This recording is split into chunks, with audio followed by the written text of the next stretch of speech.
Can you maybe also for people watching just like summarize the technique or like the worship that you do and like what is it about kind of, and like that it's what we learned so far, maybe just like a small kind of overview about the technique, and like that as you talk that it's a lot about like suffering and how to actually avoid the suffering. Yeah, can you maybe tell? Okay, Supreme Buddha is a teacher who appeared to this world to teach us a way to escape from suffering. So he himself at the beginning was a seeker. He was seeking for a way to escape from the massive sufferings in the world. So as a result of the practice and great devotion that he was doing throughout many lives, he was able to develop his life in qualities, and he was growing with wisdom. And being born as Gautama Siddhartha in his last life as a prince, he was again searching the truth of life, and he was so sensitive for the sufferings of the world. You know, he was living such a luxurious life, but still he understood that there is suffering due to aging.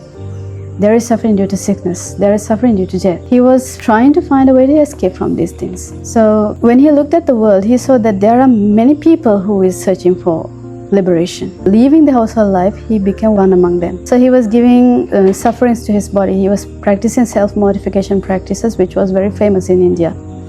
Because people thought if you can give sufferings to your body as much as possible, someday sufferings will get finished.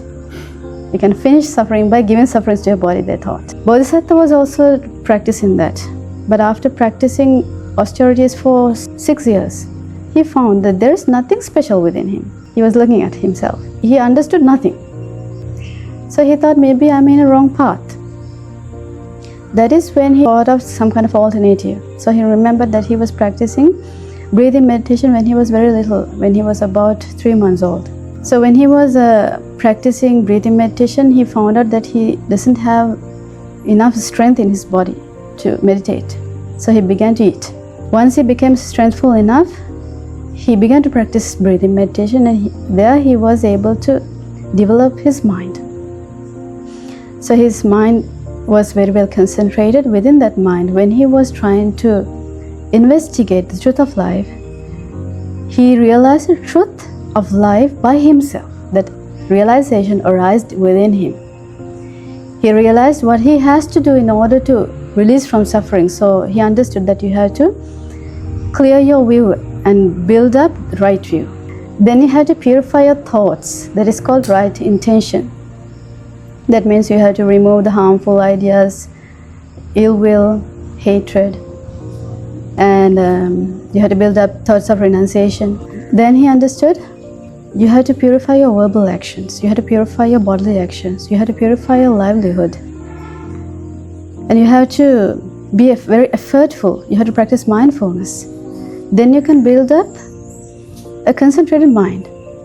So without that concentrated mind, you can't really differentiate what is right and what is wrong.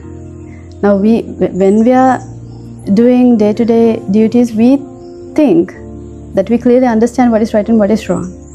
But if you build up a concentrated mind, how you see the world is totally different. It's very clear. More than usual, it's very clear. And through that meditation, when he was investigating the truth, when he was contemplating the reality of life, when he was looking at the impermanence of life, he realized that there is nothing permanent. Everything which has arisen in the world is due to a reason. When the reason is eradicated, the result will be eradicated as well.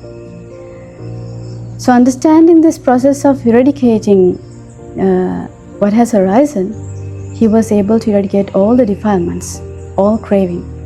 When you eliminate craving, you get released, because that craving is the bondage that we have.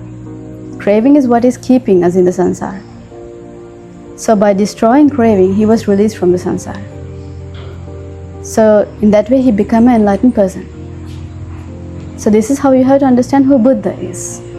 So whatever we learn is going to be the realization of the Supreme Buddha, the Supreme Enlightened Buddha.